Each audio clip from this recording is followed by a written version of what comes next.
Praise the Lord.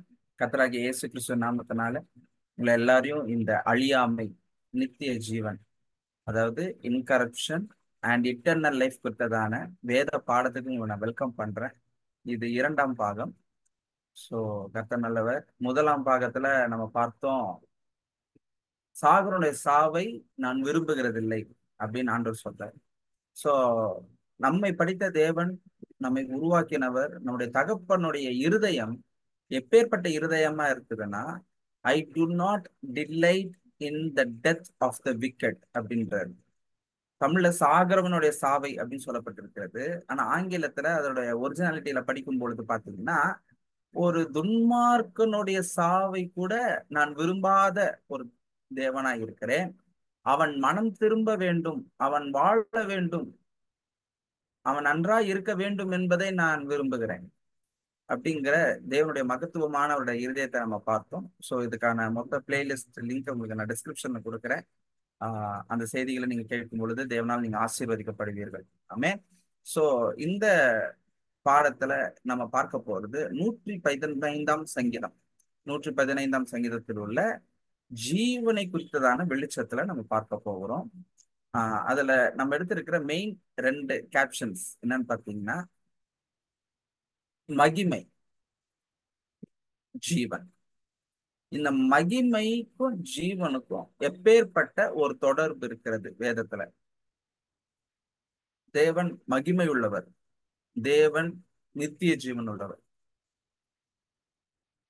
1 யோவான் 5ஆம் அதிகாரம் 20வது வசனம் சொல்லுகிறது, இயேசு கிறிஸ்துவே மெய்யான தேவனும் நித்திய ஜீவனுமாய் இருக்கிறார். ஆமே.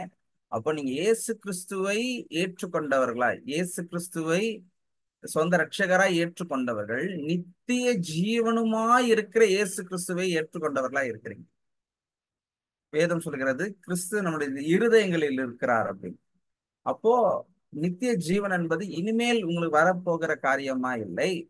ஏற்கனவே நித்திய ஜீவனாகிய இயேசு கிறிஸ்து உங்கள் இருதயங்களில் வாசமாய் இருக்கிறார். ஆமேன், ஆமேன், ஆமேன், ஆமேன். ஸோ இந்த காரியங்களை குறித்து இன்னும் ஒரு அதிக கிளாரிட்டியை நம்ம பார்க்க போகிறோம். ஸோ அந்த சங்கீதத்தை நம்ம முழுசா நம்ம வாசிச்சோம்னா ஒரு ஐடியா கிடைக்கும். அதுல இருந்து ஆண்டவர் அடுத்த காரியங்களை நம்மளோட இடைப்படுவார். வாசிப்போம். சங்கீதம் 115. ஹல்லேலூயா, ஹல்லேலூயா. ஓ சக்தி. Thank you police. Thanks police. எங்களுக்கல்ல கர்த்தாவே, எங்களுக்கல்ல, உமது கிருபை நிமித்தமும் உமது சத்தியத்து நிமித்தமும் உம்முடைய நாமத்திற்கே மகிமை வர பண்ணும். சோ எங்களுக்கல்ல, எங்களுக்கல்ல, உங்க நாமத்திற்கு எப்பவுமே எது வரணும்? மகிமை வர வேண்டும். நலகம். அவர்களுடைய தேவன் இப்பொழுது எங்கே என்று புறஜாதிகள் சொல்வானே. நம்முடைய தேவன் பரலோகத்தில் இருக்கிறார், தமக்கு சித்தமான யாவையும் செய்கிறார். அவர்களுடைய விக்கிரகங்கள் வெள்ளியும் பொன்னும் மனுஷருடைய கை வேலையுமாய் இருக்கிறது.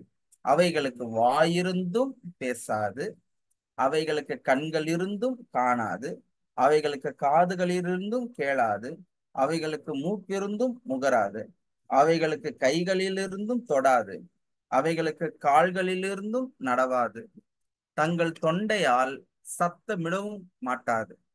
அவைகளை பண்ணுகிறவர்களும் அவைகளை நம்புகிறவர்களும் யாவரும் அவர்களைப் போலவே இருக்கிறார்கள்.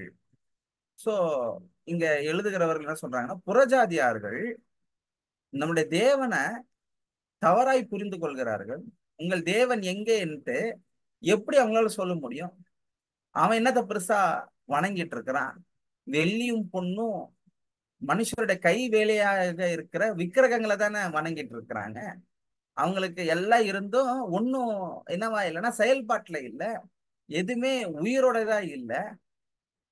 அத வணங்குறவன், அதை நம்புறவன் அப்படியே அது மாதிரியே இருக்கிறான் அப்படின்னு ஏதோ சொல்லுது. இப்போ இதனால புரிந்து கொள்ளணும், இது மட்டுமே விஷயம் இல்லை. வசனம் எப்படி கண்டினியூ ஆகுதுன்னா, இஸ்ரவேலே கர்த்தரை நம்பு, அவரே அவர்களுக்கு துணையும் அவர்களுக்கு கேடகமுமாய் இருக்கிறார். அப்போ ஏன் இங்க இஸ்ரவேலே நீ கர்த்தரை நம்பு அப்படின்னு சொல்லி சொல்றாருன்னா, இங்க விக்கிரகங்களை வணங்குகிறவர்களுக்கும் விக்கிரகங்களை நம்புகிறவர்கள் அந்த விக்கிரகங்களைப் போலவே இருக்கிறார்கள் என்று வேதம் சொல்லுது. 8வது வசனம், அவைகளை பண்ணுகிறவர்களும் அவைகளை நம்புகிறவர்கள் யாவரும் அவைகளைப் போலவே இருக்கிறார்கள். அப்போ நான் இஸ்ரவேலனாய் கர்த்தரை நான் நம்பும் பொழுது நானும் யாருடைய சாயலில் நான் திருப்தி ஆகிறேன்? அப்பாவோட சாயல நான் அப்படியே திருப்தி ஆகிறேன். அவரோட சாயலுக்கு ஒப்பாய் நான் மறுரூபம் ஆகிறேன். சோ நீங்க எதை நம்புறீங்களோ அந்த நேச்சருக்கு, அந்த சுபாவத்திற்கு நீங்க பங்குள்ளவர்களா ஆகிறீங்க. ஆமே. ஆரோன் குடும்பத்தாரே, கர்த்தரை நம்புங்கள், அவரே அவர்களுக்கு துணையும் அவர்களுக்கு கேடகமா இருக்கிறார். கர்த்தருக்கு பயப்படுகிறவர்களே, கர்த்தரை நம்புங்கள், அவரே அவர்களுக்கு துணையும் அவர்களுக்கு கேடகமா இருக்கிறார். கர்த்தர் நம்மை நினைத்திருக்கிறார், அவர் ஆசீர்வதிப்பார். இஸ்ரவேல் குடும்பத்தாரை ஆசீர்வதிப்பார், அவர் ஆரோன் குடும்பத்தாரை ஆசீர்வதிப்பார். கர்த்தருக்கு பயப்படுகிற பெரியோரையும் சிறியோரையும் ஆசீர்வதிப்பார். கர்த்தர் உங்களையும் உங்கள் பிள்ளைகளையும் வர்த்திக்க பண்ணுவார். வானத்தையும் பூமியையும் படைத்த கர்த்தராலே நீங்கள் ஆசீர்வதிக்கப்பட்டவர்கள். வானங்கள் கர்த்தருடையவைகள், பூமியையோ மனுபுத்திரருக்கு கொடுத்தார். இங்கதான் மிகவும் முக்கியமான வசனம். மரித்தவர்களும் மௌனத்தில் இருக்கிறவர்களும் அனைவரும் கர்த்தரை துதியார்கள். நாமோ இது முதல் என்றென்றைக்கும் கர்த்தரை ஸ்தோத்தரிப்போம். அல்லேலூயா. வேதத்துல மிகவும் முக்கியமான ஒரு வசனம் 115ஆம் சங்கீதத்தில் சொல்லப்பட்டிருக்கிறது. மரித்தவர்களும் மௌனத்தில் இறங்குகிற அனைவரும் கர்த்தரை துதியார்கள். செத்தவன் கடவுளை துதிக்க மாட்டான், அவனால் துதிக்க முடியாது. நாமோ இது முதற்கொண்டு என்றென்றைக்கும் கர்த்தரை ஸ்தோத்தரிப்போம். அப்படின்னா நீ கர்த்தரை துதிக்கிறவனாய் இருந்தால், கர்த்தரை நீ நம்புகிறவனாய் இருந்தால், நீ மரணத்தை ருசி பார்க்க முடியாது, நீ மரணத்தை சந்திக்க முடியாது. ஆமென், ஆமென், ஆமென். இந்த வார்த்தையை உங்களுக்கு நான் பிளஸ் பண்றேன். ஏனென்றால் நீங்கள் அவரை நம்பும் பொழுது, நீங்கள் அவரை கண்ணோக்கி பார்க்கும் பொழுது, அவருடைய திவ்ய சுபாவத்திற்கு நீங்கள் பங்குள்ளவர்களாகிறீர்கள். ஹalleluya, ஹalleluya, ஹalleluya. இது எதற்காக அப்படி நாங்க இருக்கிறோம்? வசனத்தோடைய ஆரம்பத்துல நீங்க படிச்சீங்கன்னா, இது எங்களுக்கு அல்ல. எப்படிங்க நம்மளால நித்திய நித்தியமா உயிரோட இருக்க முடியும், சாகாம இருக்க முடியும்னு சொல்றீங்கன்னா, இது யாருடைய வல்லமை? இது என்னுடைய வல்லமை அல்ல, இது எங்களுக்கல்ல, எங்களுக்கல்ல கர்த்தாவே, உம்முடைய நாமம் மகிமைக்காகவே. ஆமென், ஆமென். நிறைய இடத்துல பாத்தீங்கன்னா அவருடைய நாம மகிமைக்காக நாம என்னவா இருக்கணும்னா ஜீவனுடையவர்களா இருக்க வேண்டும் அப்படின்னு வேதம் சொல்லுது. 92ஆம் சங்கீதத்திலையும் இதே மாதிரி வேற ஒரு டெஸ்ட்ல ஒரு வசனம் வருதுப்பா. 14ஆம் வசனம், 92:14. கர்த்தர் உத்தமர் என்றும் என் கண்மலையாகிய அவரிடத்தில் அநீதி இல்லை என்றும் விளங்க பண்ணும்படி அவர்கள் முதிர் வயதிலும் கனி தந்து புஷ்டியும் பசுமையுமாய் இருக்கிறார்கள். ஹalleluya, ஹalleluya. ஏன் ஆண்டவர் உத்தமரும் கண்மலையாகி அவரிடத்தில் அநீதி இல்லைங்கிறத எப்படி ப்ரூவ் பண்ணுவார்னா, அவருடைய ஆலயத்தில் நாட்டப்பட்டவர்களை பசுமையும் புஷ்டியுமா வச்சிருப்பாராம். அதை பார்த்தே தெரிஞ்சுக்கலாமா, எப்பா நீங்க வணங்குற சாமி கிட்ட அநீதி இல்லை, நீங்க வணங்குற சாமி உத்தம சாமி. எத்தனை பேர் விசுவாசிங்க உங்கள் தேவன் உத்தமர் என்று? நீங்க நம்புறீங்க. அதுக்கு என்ன ஆதாரம், அதுக்கு என்ன ப்ரூஃப் இருக்குது அப்படின்னு பாத்தீங்கன்னா, நீங்க புஷ்டியும் பசுமையுமா இருக்கிறீங்களா? எஸ், உங்கள் தேவன் உத்தமரா இருக்கிறார். அப்ப எப்பொழுதுமே என் தேவன் உத்தமாய் இருக்கிறார் என்கிறத இந்த பூமிக்கு நான் சுவிசேஷமாய் அறிவிப்பதற்காகவே நான் எந்த நாளுமே புஷ்டியும் பசுமையுமா இருக்க வேண்டும். ஆமென், ஆமென், ஆமென், ஆமென். இததான் புறஜாதிகள் பாக்குறாங்க. அப்போ இதோட அறிவு இல்லாததுனால, இதோட வெளிச்சம் இல்லாததுனால, இதோட வெளிப்பாடு இல்லாததுனாலதான் புறஜாதிகள் தங்களுடைய அறியாமையில கேட்கிறாங்க, உங்கள் தேவன் எங்கே அப்படின்னு சொல்லி. ஆனால் வசனம் சொல்லுகிறது, my God is present in the heavenly realms. அவர் பரலோகத்தில் இருக்கிறார், தமக்கு சித்தமானவைகளை யாவையும் அவர் செய்கிறார். இஸ்ரவேலே, நீ கர்த்தரை நம்பு, நீ கர்த்தரை நம்பு. ஏனென்றால் நீங்கள் அவரை நம்பும் பொழுது, வசனத்தை ஒவ்வொரு வசனமா நம்ம பார்ப்போம். Thank you Jesus, thank you Jesus. ஹல்லேலூயா. அவருடைய விக்கிரகங்கள் வெள்ளியும் பொன்னும் மனுஷருடைய கைவேலையுமாய் இருக்கிறது. என்னை உண்டாக்கினவர் தேவன். அவர் என்னை விலையுயர்ந்த முத்துக்களாய் என்னை பார்க்கிறார். என்னை அவர் சொல்லியிருக்கிறார், நான் உன்னை முத்திரை மோதிரமாய் வைத்திருக்கிறேன்னு சொன்னாரு. நான் அவருடைய கைவேலையாய் இருக்கிறேன். எனக்கு தேவனுடைய வாய் இருக்கிறது, ஆகையால் என்னால் பேச முடிகிறது. ஆமேன். எனக்கு வாய் இருந்து என்னால் பேச முடிகிறது. ஆமேன். அடுத்தது, எனக்கு கண்கள் இருந்து என்னால் பார்க்க முடிகிறது. எனக்கு நல்லா பார்க்கிற கண்களை தேவன் கொடுத்திருக்கிறார். தேவனுக்கே மகிமை உண்டாக கடவது. ஆமேன். எனக்கு நன்றாக கேட்கக்கூடிய காதுகளை தேவன் கொடுத்திருக்கிறார். தேவனுக்கே மகிமை உண்டாக கடவது. எனக்கு நல்ல முகர மூக்க தேவன் தந்திருக்கிறார். தேவனுக்கே மகிமை உண்டாக கடவது. ஆமேன். நன்றாக தொடக்கூடிய, நன்றாக வேலை செய்யக்கூடிய கைகளை தேவன் கொடுத்திருக்கிறார். அவருக்கே மகிமை உண்டாக கடவது. ஹல்லேலூயா. நன்றாக நடக்கக்கூடிய கால்களை தேவன் கொடுத்திருக்கிறார். அவருக்கே மகிமை உண்டாக கடவது. ஹல்லேலூயா. நன்றாக பாருங்க, சத்தம் இடுவதற்கான தொண்டையை கொடுத்திருக்கிறார். தேவனுக்கே மகிமை உண்டாகிறது. ஹல்லேலூயா, ஹல்லேலூயா. விக்கிரகங்களுக்கு இதெல்லாம் ஃபீச்சர்ஸ் இருந்து அதெல்லாம் என்ன ஆகும் இல்லையா, செயல்பாட்டுல இல்லாததுனால அங்க என்ன இல்லைன்னு சொல்லி சொல்றாரு, மகிமை இல்லைன்னு சொல்லி சொல்றாரு. ஆனா நிஜமா அந்த விக்கிரகத்துக்கு என்ன இல்லைன்னு பாத்தீங்கன்னா, அங்க உசுர் இல்லை, அங்க ஜீவன் இல்லை. எல்லாம் வெறும் சிற்பங்களாய் தான் இருக்கிறது, ஜீவன் இல்லை. ஆனால் நமக்கோ ஜீவன் இருக்கிறது. அந்த ஜீவன் இருக்கிறதுனால தான் கண் பார்க்க முடியுது, காது கேட்க முடியுது, வாய் பேச முடியுது, மூக்கு முகர முடியுது, கை தொட முடியுது, கால் நடக்க முடியுது. ஆமே. அப்போ மகிமை எங்கே உண்டாகிறது? ஜீவன் இருக்கும் இடத்தில் தேவ மகிமை உண்டாகுகிறது.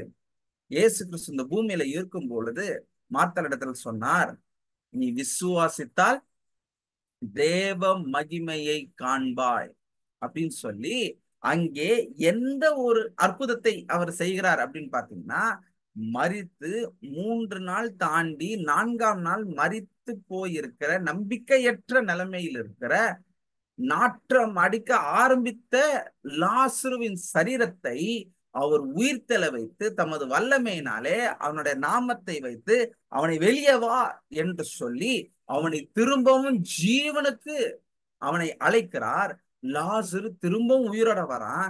இந்த ப்ராசஸ்க்கு பேர் தான் என்னன்னு சொல்லி சொல்றாருன்னா, நீ விசுவாசித்தால் தேவனுடைய மகிமையை நீ காண்பாய். ஆமென், ஆமென், ஆமென். சோ ஒவ்வொரு நாளும் நான் ஜீவனோட இருக்கிறது அவரோட மகிமையை விளங்க வைக்கிறதா இருக்கிறது. Each day when I live in the realm of life, I I release, I declare the glory of God. இந்த நாளிலே நீங்கள் ஜீவனோட இருக்கிறது அவருடைய மகிமையை நீங்கள் வெளிப்படுத்துகிறீர்கள். ஹல்லேலூயா, ஹல்லேலூயா. உங்கள் கண் காண முடிகிறதா? நீங்கள் அவருடைய மகிமையை வெளிப்படுத்திட்டு இருக்கிறீங்க. அவருடைய நாம மகிமைக்காகவே. ஆமென். சோ மரித்தவர்களும் மௌனத்தில் இறங்குகிறவர்களும் கர்த்தரை துதியார்கள். எல்லாம் சொல்லுங்க, நாமோ இது முதற்கொண்டு என்றென்றைக்கும். ஆண்டவருக்கு நீங்க எத்தனை வருஷம் எப்பெல்லாம் நீங்க மகிமை செலுத்துவீங்க அப்படின்னு கேட்டா எல்லாரும் உற்சாகமா சொல்றாங்க. என்னன்னு சொல்றாங்க? நான் எப்பவுமே ஆண்டவருக்கு நான் மகிமை செலுத்திக்கிட்டே இருப்பேன் அப்படின்னு சொல்லி சொல்றாங்க. ஆனா எத்தனை வருஷம் நீங்க செய்ய ஆயத்தமா இருக்கிறீங்க தெரியல. ஆண்டவருக்கு என்ன சித்தமோ அப்படின்னு சொல்லி ஒரு 60 வருஷம் 70 வருஷம்னு சில்லறத்தனமா நினைச்சுட்டு இருக்கிறாங்க.